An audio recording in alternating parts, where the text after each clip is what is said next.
शुरू करेंगे, that is combination of resistors. तो रेजिस्टर्स क्या होते हैं?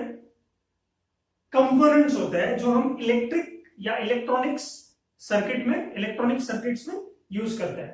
ठीक है, आपने देखे होंगे बहुत सारे, जैसे टीवीज के पीछे कुछ किट्स होता है, उसको हम लोग प्रिंटेड सर्किट बोर्ड बोलते हैं, है ना। तो वहां पर आपने ऐसे कुछ कंपोनेंट्स देखे होंगे। मैं वीडियो के एंड में कुछ इमेजेस डाल दूंगा, उसको आप देख लेना। ठीक है, तो कॉम्बिनेशन ऑफ रेजिस्टर्स, तो कॉम्बिनेशन सीरीज कनेक्शन भी हो सकता है या पैरेलल कॉम्बिनेशन भी हो सकता है। तो सीरीज कॉम्बिनेशन क्या होता है? एक एंड टू एंड कनेक्शन। जैसे मैंने यहां पर एक रेजिस्टर निकाला है, उसका कुछ रेजिस्टेंस होगा। रेजिस्टेंस जैसे एक प्रॉपर्टी होती है, रेजिस्टर एक कंपोनेंट होता है। समझ में आया? तो R1 मैंने यहां रखा है, इसके एंड पे मैंने R2 ज्वाइन कर दिया है, तो ये एंड टू एंड कनेक्शन हो गया। ठीक है, नाउ पैरेलल कॉम्बिनेशन कौन सा कॉम्बिनेशन होता है कि ये R1 रेजिस्टर है, उसका एक एंड R1 रेजिस्टर का दूसरा एंड कनेक्टेड है R2 रेजिस्टर के दूसरे एंड से, मतलब one end is connected to one point and other end is connected to another point, है ना। तो इस तरह का जो कॉम्बिनेशन मिलेगा, that combination is parallel combination. समझ में आई बात? तो सीरीज एंड पैरेलल कॉम्बिनेशन बहुत ही इंटरेस्टिंग टॉपिक है। आप लोग अगर ये समझ गया तो इसका बहुत ज्यादा फायदा होगा और बहुत इंटरेस्टिंग न्यूमेरिकल्स भी बनते हैं इस पे। चलो नोट कर लो इसको।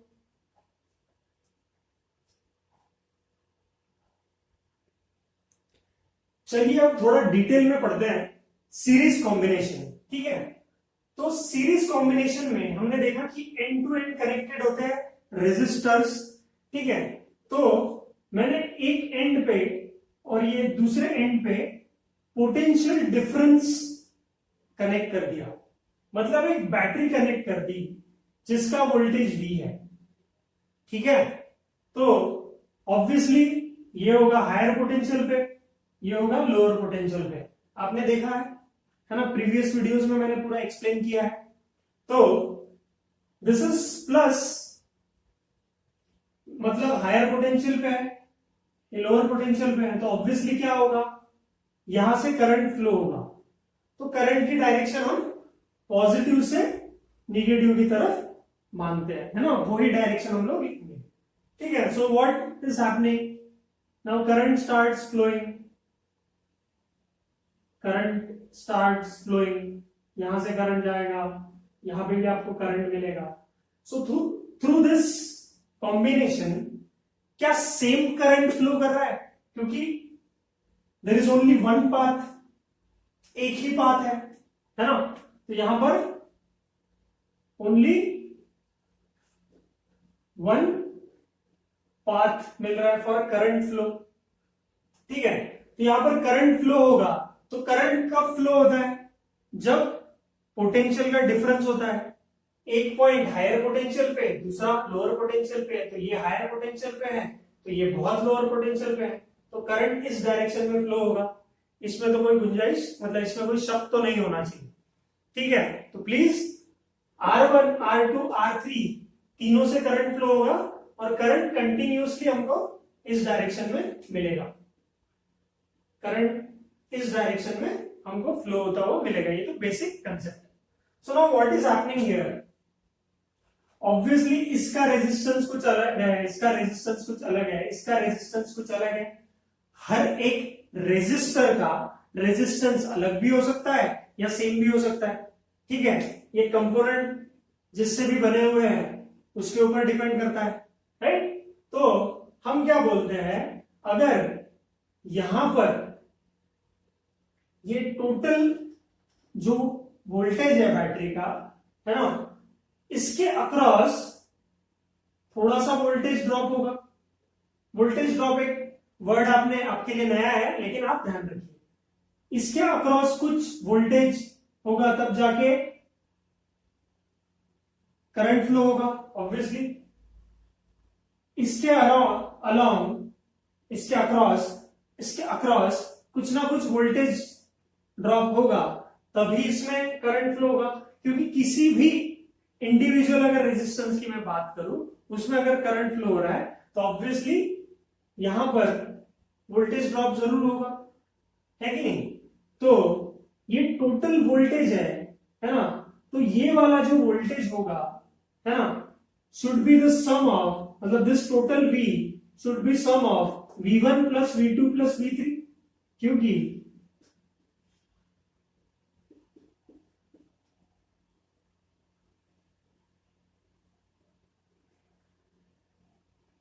सपोज आप तीन दोस्त हैं, 1 2 3, ठीक है, और आपके पास 100 रुपीज ही है, ठीक है, कि जो तीनों में डिस्ट्रीब्यूट किए जा सकते हैं, और दुनिया में और कोई लोग नहीं, ठीक है।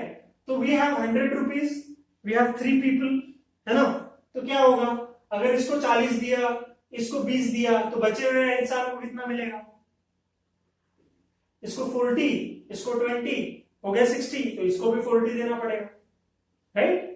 अगर मैं इसको 30 दूं, इसको भी 30 दूं, तो इसको कितना देना पड़ेगा, इसको 40 मिलेगा फिर से। तो potential difference is like that कि अगर बैटरी में ही 100 वोल्ट का पोटेंशियल है, तो इनका जो सम होगा, ये तीनों का जो सम होगा, इससे ज्यादा तो हो ही नहीं सकता, क्योंकि पैसा ही उतना था या वोल्टेज ही उतना था। तो इससे ज्यादा तो इसका सम कभी होगा ही नहीं। तो sum of all the individual voltages, all the individual potential drop, या all the individual potential difference, नए नए वर्ड्स देखेंगे आप लोग, यूज टू हो जाएंगे, डरने की जरूरत नहीं है, ठीक है। तो sum of all the individual voltages should be equal to the total voltage, क्योंकि यही तो सोर्स था पोटेंशियल डिफरेंस का, ठीक है, कोई प्रॉब्लम नहीं है। फिर यहां पर हम ओम्स लॉ लगाते हैं, बाय ओम्स लॉ। क्या बोलता है ओम्स लॉ, कि अगर ये V1 है तो ऑब्वियसली सेम करंट फ्लो हो रहा है, तो इसमें ओम्स लॉ क्या बोलता है, V is equal to I into R by Ohm's law, definition है ओम्स लॉ की। तो क्या हो जाएगा, टोटल वोल्टेज मतलब टोटल करंट इंटू, अब हमें कॉम्बिनेशन का रेजिस्टेंस लेना है, मतलब इन तीनों का मिला के कितना रेजिस्टेंस होगा ये देखना है। हम उसको सीरीज रेजिस्टेंस बोल रहे हैं। तो R S, this is the total equivalent resistance, this is the total current, ठीक है। देन V1 कितना होगा, V1 तो इतना ही पोटेंशियल डिफरेंस है, इतना ही पोटेंशियल है, तो इसमें रेजिस्टेंस भी इतना ही है, और करंट तो I है, तो क्या हो जाएगा, कॉमन करंट I और रेजिस्टेंस कितना हो जाएगा R1। समझ में आ रहा है, सिंपल है। देन V2, V2 क्या है, करंट तो I जाएगा इसमें से, और रेजिस्टेंस कितना है R2, इसमें भी करंट तो I ही जाएगा, और रेजिस्टेंस कितना जाएगा R3। समझ में आया, सुना। अब ये स्टेप्स यहां पे लेते हैं, क्या हो जाएगा, थोड़ा छोटा अक्षर में लिखना पड़ेगा। तो क्या होगा, चलो ऐसा लाइन ड्रॉ कर लेता हूं। तो यहां पर है I इंटू आर एस, मतलब सीरीज इक्विवेलेंट, इक्विवेलेंट मतलब टोटल, इसका टोटल इक्विवेलेंट रेजिस्टेंस कितना होगा, should be equal to, I common ले लेता हूं इसमें से, इन तीनों में से I जो कॉमन था, कॉमन करंट जा रहा था, क्या हो जाएगा R1 plus R2 plus R3, ठीक है। तो क्या होगा, I और I कॉमन था, कैंसिल हो जाएगा, तो क्या बचेगा RS is equal to R1 plus R2 plus R3। So this is the combination of resistance.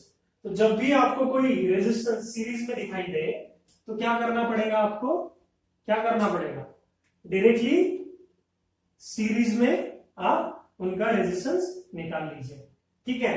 तो अगर ये तीनों सेम रेजिस्टेंस होते, R R R equal value होते हैं रेजिस्टर्स, रेजिस्टर्स सेम होते हैं, तो क्या हो जाता है यहाँ पे R1 की जगह क्या करते हैं, सीरीज कॉम्बिनेशन क्या हो जाता है आर प्लस आर मतलब कितना हो जाता है 3 टाइम्स आर। ऐसे ही सवाल आपको पूछे जाते हैं, प्लीज इसको लिख लो। अगर कुछ भी समझ में नहीं आया तो मुझको कांटेक्ट करो, मैं समझा दूंगा ये। ठीक है, चलो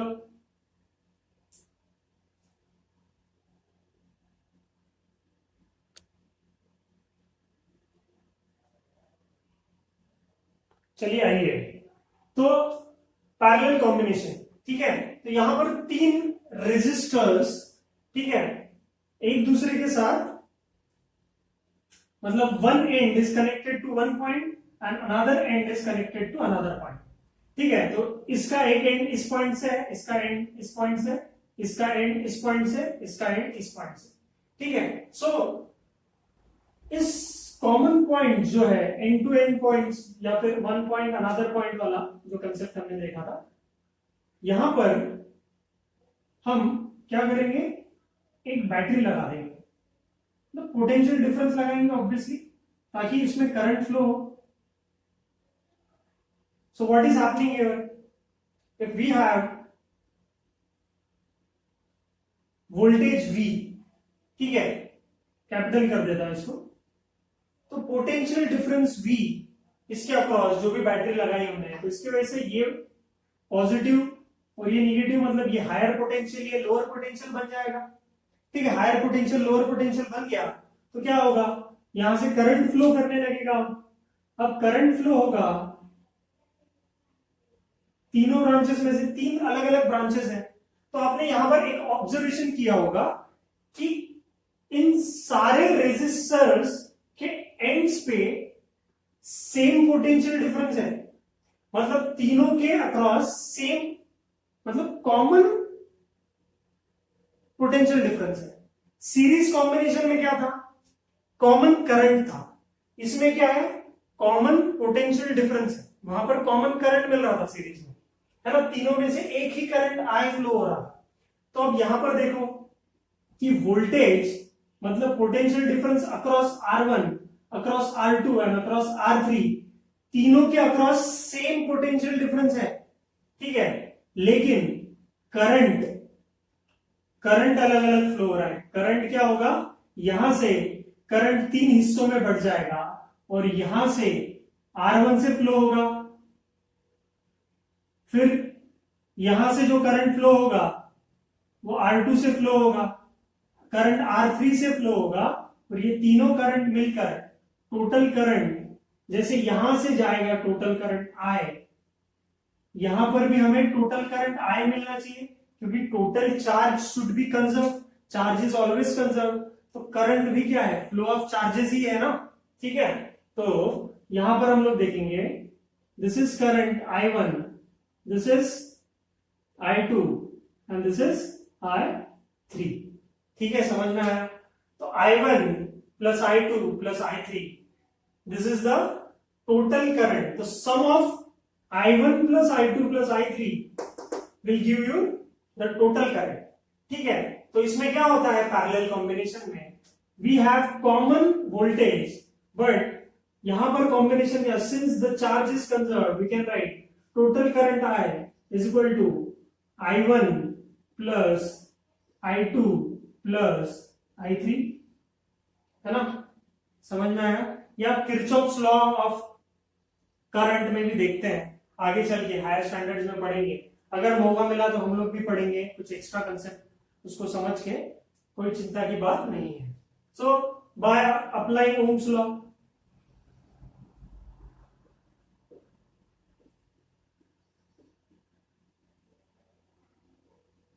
ओम्स लॉ क्या बोलता है कि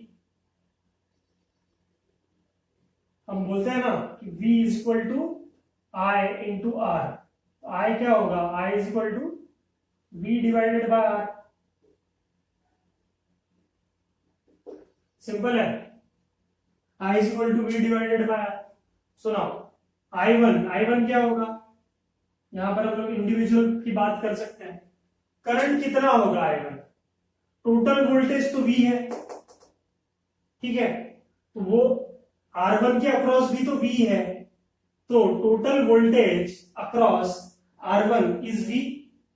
तो I1 की वैल्यू क्या होगी? I1 is total voltage V divided bye R1।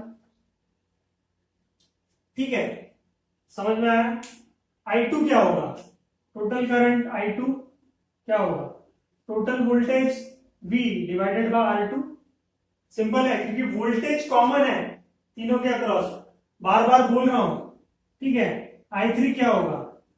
Total voltage V divided bye R3। कितना करंट होगा ये? Total voltage V right divided by R3। तो I3 मिलेगा, करंट मिलेगा, वोल्टेज डिवाइडेड बाय रेजिस्टेंस, हमको क्या मिलेगा? I3 मिलेगा, मतलब करंट मिलेगा। ठीक है, तो अब क्या करें, यहां पर वैल्यूज पुट कर दे। I1 की वैल्यू, I2 की वैल्यू, I3 की वैल्यू पुट कर दो तो तुम्हारा कॉम्बिनेशन आएगा। चलो ट्राई करो, तब तक मैं लिखता हूं। ठीक है, कोई देखेगा नहीं। ठीक, तो ये समझा आपको? देख लो एक बार, मैं बिठा रहा हूं फिर। ठीक है, so by using Ohm's law हम ये लिख सकते हैं कि इन पैरेलल कॉम्बिनेशन, ठीक है, इन पैरेलल कॉम्बिनेशन, यहां पे मैं लाइन ड्रॉ कर रहा हूं, इन पैरेलल कॉम्बिनेशन, इस I के जगह पे मैं क्या लिखूंगा?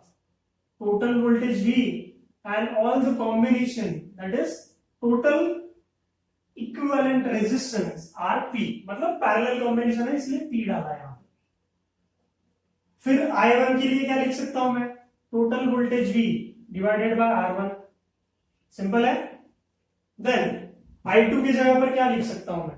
Total voltage V divided bye R2। ठीक, देन I3 के लिए मैं क्या लिख सकता हूं? Total voltage V divided bye R3। Simple है। सो टोटल वोल्टेज V, तो वोल्टेज हर जगह कॉमन है, वोल्टेज R1, R2, R3 तीनों के लिए वोल्टेज सेम है। ठीक है, लेकिन रेजिस्टेंस अलग अलग है तो करंट अलग अलग होगा। ठीक है, so now we have V in common, तो V is equal to RP। तो V मैं कॉमन ले लेता हूं और यहां पर क्या आएगा? V को मैंने कॉमन लिया, V इज पोटेंशियल डिफरेंस, और वोल्टेज क्या आएगा? 1 divided by R1 plus 1 divided by R2 plus 1 divided by R3। तो क्या हो जाएगा? ठीक है, V ने V को मार दिया तो क्या हो जाएगा? 1 by RP is nothing but 1 by R1 plus 1 by R2 plus 1 by R3। ठीक है, समझ में आया? तो this is your parallel combination, है ना सर्किट। तो जब भी रेजिस्टेंस या रेजिस्टर्स पैरेलल में कनेक्ट किए होंगे तो हम उसका इक्विवेलेंट, मतलब total resistance in a circuit ऐसे निकालेंगे। तो सीरीज के लिए सीधा जोड़ दो, पैरेलल के लिए रेसिप्रोकल लेकर जोड़ दो। तो यहां पर अगर चौथा कुछ रेजिस्टेंस होता, ऐसा कुछ रेजिस्टेंस होता, R4 अगर होता, तो यहां पर क्या लिखते हैं हम? 1 बाय R4 लिखते हैं। ठीक है, 1 बाय R4 लिखते हैं। ठीक है, समझ में आ रही है क्या बात? तो जब भी हम रेजिस्टेंस बढ़ाएंगे पैरेलल में, यहां पर उसका रेसिप्रोकल ऐड होता जाएगा। ठीक है, रेसिप्रोकल ऐड होता जाएगा। तो अब जितना लिखा हुआ है प्लीज लिख लो, इसको नोट डाउन कर लो। कुछ भी नहीं समझा तो प्लीज एक बार 2 बार इसको देखो, समझ में जरूर आएगा। ठीक है, चलो देखो।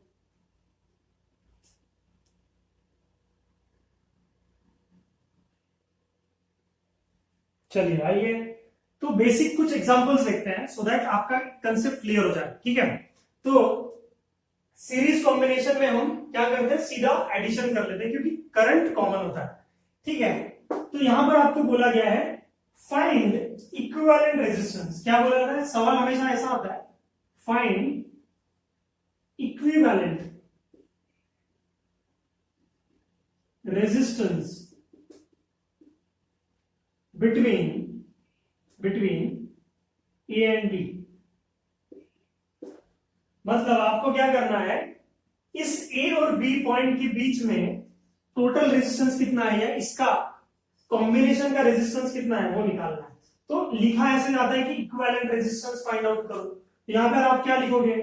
Total resistance R A B, या सीरीज में भी लिख सकते हो आर ए बी, ए और बी के बीच का जो रेजिस्टेंस है वो कैसे निकालोगे, 2 प्लस 3 प्लस 4, जैसे हमने R1 plus R2 plus R3 लिखा है तो क्या हो जाएगा 2 plus 3 plus 4 ohms, 2 ohms 3 ohms 4 ohms, तो कितना हो जाएगा equivalent resistance will be 9 ohms. Simple है, बहुत ही एकदम बच्चों जैसा सवाल। फिर पैरेलल कॉम्बिनेशन की तरफ आते हैं हम। We have this formula now कि जब भी पैरेलली कोई कनेक्टेड हो, मतलब एंड टू एंड कनेक्टेड हो, ठीक है, एंड टू एंड बोल रहा हूं मैं, one and and another and, ऐसा कुछ कनेक्टेड हो, यहां पर इसको हम लोग एंड टू एंड बोलेंगे, यहाँ पे वन एंड अनदर एंड बोलेंगे, ठीक है। बोलने के तरीका है, हमें थोड़ा सा समझना पड़ेगा उसको। सुनो, यहां पर हम बोल रहे हैं कि पैरेलली कनेक्टेड है, इसका मतलब रेसिप्रोकल ऑफ इंडिविजुअल रेजिस्टेंस हमको लेना पड़ेगा और फिर उसको ऐड करना पड़ेगा। तो यहां पर क्या लेंगे हम, equivalent resistance R A B should be equal to 1 by R. तो ये आर की R1 की वैल्यू क्या है 2, तो यहां पर आ जाएगा 1 बाय 2, सिंपल है। देन यहां पर R2 की वैल्यू क्या है 3, तो यहां पर क्या लिखेंगे 1 बाय 3, ठीक है। और R3 की वैल्यू क्या है 4, तो यहां पर आ जाएगा 1 बाय 4, ठीक है। सो नाउ एलसीएम ले लो, प्योर मैथमेटिक्स, सिंपल सी चीज। सॉरी, आर ए बी ऐसा नहीं लिखना है, सॉरी यहां पर लिखना है 1 बाय आर ए बी, ठीक है। तो हमेशा ये गलती करते हैं सब लोग, क्योंकि सीरीज में हम लोग सीधा सीधा लिखते हैं, तो यहां पर ऐसी गलती हो ही जाती है, ठीक है। इसको नहीं करना है दोबारा।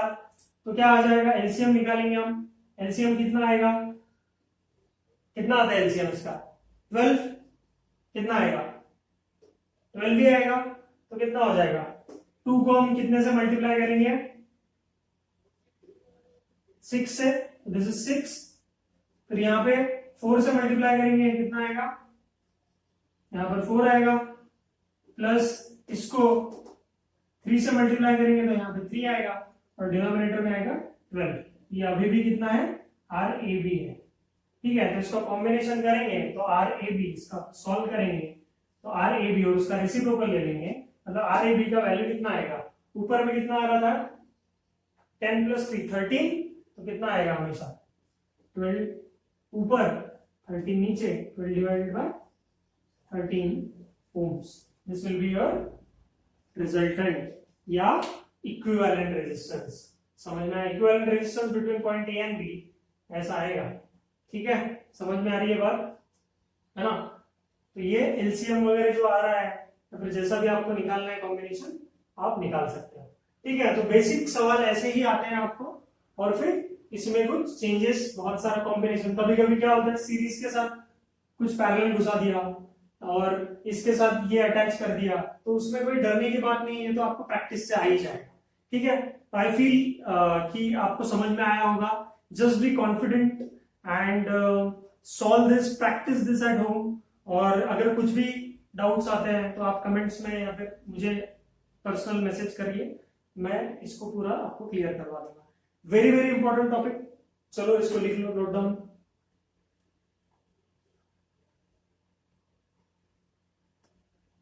चलिए आइए, तो एक नया सा, एक बढ़िया सा थोड़ा प्रॉब्लम आप लोगों के लेवल के लिए, कि यहां पर एक ऐसा एक ट्रायंगल दिया हुआ है जहां पर रेजिस्टेंस 3 ओम्स 3 ओम्स 3 ओम, मतलब इक्वल रेजिस्टेंस दिए हुए, इक्वल रेजिस्टेंस कनेक्टेड है। नाउ अब आपको बोला है कि ये 2 पॉइंट्स है ए और बी, इसके अक्रॉस इक्विवेलेंट रेजिस्टेंस निकालो, मतलब इक्विवेलेंट रेजिस्टेंस निकालना है R A B, R A B निकालना है, मतलब इसके अक्रॉस इस पूरे सर्किट का टोटल रेजिस्टेंस। तो आप भी एकदम चकरा गए होंगे कि क्या, लेकिन हमेशा आपको याद रखना है जो भी इक्विवेलेंट रेजिस्टेंस बोला है, इसको इस एंड को, है ना, जो इस एंड को कनेक्टेड है, ये क्या हो जाएगा, इसको हम पॉजिटिव बोल सकते हैं, इसको निगेटिव बोलते हैं, इसको हायर पोटेंशियल मान लेंगे, इसको लोअर पोटेंशियल मान लेंगे। तो उससे क्या होगा, हमें हमेशा पता चल जाएगा कि कॉमन वोल्टेज कहां है और कॉमन करंट कहां से फ्लो हो रहा है, ठीक है। हमेशा रेजिस्टेंस, इक्विवेलेंट रेजिस्टेंस निकालते हुए वक्त हमेशा ध्यान में रखना है कि करंट कहां फ्लो हो रहा है और वोल्टेज कहां अप्लाई कर दिया। तो जहां पर भी इक्विवेलेंट रेजिस्टेंस निकालने को बोला है वहां पर आप वोल्टेज लगा दो, वोल्टेज लगा दो, ठीक है, बिंदास। यहां पर आपने वोल्टेज लगा लिया तो आपको पता है इसको हायर पोटेंशियल पकड़ लिया आपने, इसको लोअर पोटेंशियल पकड़ लिया आपने, सिंपल सी बात है। तो आपको हमेशा पता ही है कि करंट हायर पोटेंशियल से लोअर पोटेंशियल जाता है, ऐसा जाएगा, फिर यहां कुछ डिस्ट्रीब्यूट हो जाएगा, यहां डिस्ट्रीब्यूट हो जाएगा, ठीक है। मतलब करंट अब इन दो हिस्सों में बट रहा है, ठीक है। अब ये तो कोई पॉइंट है नहीं जिसके अक्रॉस पोटेंशियल डिफरेंस है, पोटेंशियल डिफरेंस सिर्फ इन दो पॉइंट्स के अक्रॉस है। तो क्या होगा, ये वाला जो करंट है यहां से फ्लो होगा और फिर इधर चला जाएगा। मतलब इस 3 ohms में और इस 3 ohms में सेम करंट फ्लो होता है। तो जब भी सेम करंट फ्लो होता है हम उसको क्या कर लेते हैं, सीरीज कॉम्बिनेशन मानते हैं। तो ये दोनों क्या हो जाएंगे, सीरीज में हो जाएंगे। सिंपल है, अरे समझ में आया कि चकराइया सर, ठीक है।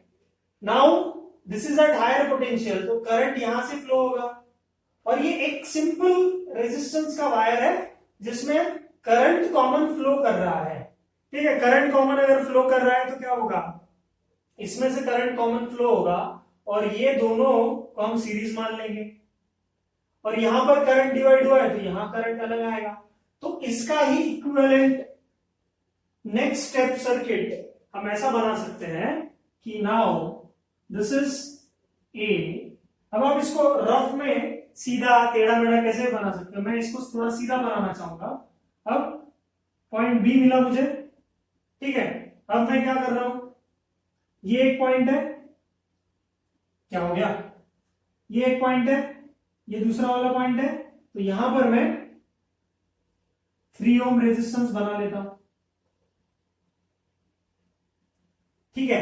अब ये दोनों एक ही करंट फ्लो हो रहा था इन दोनों में से, तो ये क्या हो जाएगा, यहां पर जो रेजिस्टेंस बनाऊंगा मैं 3 + 3 6 हो जाएगा, 3 + 3 कितना हो जाएगा, 6 ohms हो जाएगा।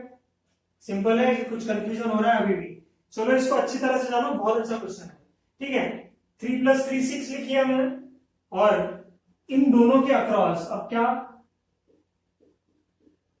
I1 या I1 इधर पकड़ो, I1 I2 दोनों अलग अलग करंट जा रहे हैं। इसका मतलब है अब इन दोनों के अक्रॉस मतलब 6 ohm और 3 ohms के अक्रॉस क्या है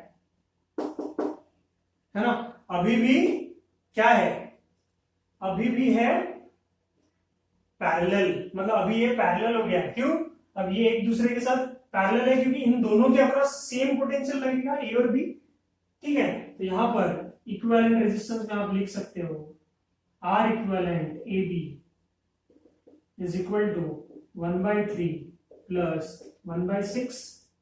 तो इसको सॉल्व कर लेंगे आप तो क्या आएगा, क्रॉस मल्टीप्लाई कर लो तो क्या आएगा, इसका आंसर आएगा RAB। चलो इसको सॉल्व करो, कैसे आएगा, क्रॉस मल्टीप्लाई करके ये इधर चला जाएगा, ये इधर चला जाएगा, तो और नीचे डिनोमिनेटर में क्या आ जाएगा, ठीक है। तो मैं इसको सीधा लिख सकता हूँ 18 / 9, तो ये हो जाएगा 2 ohms। कितना हो जाएगा, 2 ohms, ठीक है। तो ऐसा कुछ हो सकता है आपके साथ, ठीक है। तो सिंपल सिंपल सर्किट्स है, आप इसको देखो समझो और कुछ भी नहीं समझ में आए तो प्रैक्टिस करो, बार बार प्रैक्टिस करने से आपका कॉन्फिडेंस बढ़ेगा, है ना। और कॉन्फिडेंस से आप कुछ भी कर सकते हो, ठीक है। समझ में आ रही है बात, ठीक, चलो लिख लो।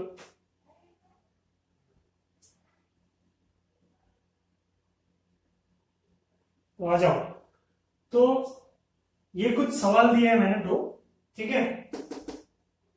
इसका इक्विवेलेंट रेजिस्टेंस निकालना है। यहां पर 1 ohm 1 ohm 1 ohm 2 ohm 2 ohm 2 ohm 3 ohms, ठीक है। इसका दोनों का यूज करना है, सीरीज और पैरेलल का, ठीक है। यहां पर पैरेलल, यहां पर पैरेलल और फिर इन तीनों का कॉम्बिनेशन आएगा सीरीज, ठीक है। सिंपल तरीका है, सॉल्व करो इसको। फिर यहां पर दिखा है आपको सिंपल सेकेंड क्वेश्चन में क्या है, ये 1 2 3 ये तीनों सीरीज में आएंगे, 1 2 नीचे वाले दो सीरीज में आएंगे और ये फिर तो जो तीनों आएंगे तीनों का कॉम्बिनेशन पैरेलल में होगा, ठीक है, तो ये बहुत ही सिंपल क्वेश्चन है, इसको सॉल्व करो। दिखने में थोड़े बड़े दिख रहे हैं लेकिन बहुत ही सिंपल है। ठीक है, तो दिस इज योर होमवर्क और मिलते हैं नेक्स्ट टाइम। तब तक के लिए पढ़ाई करते रहो।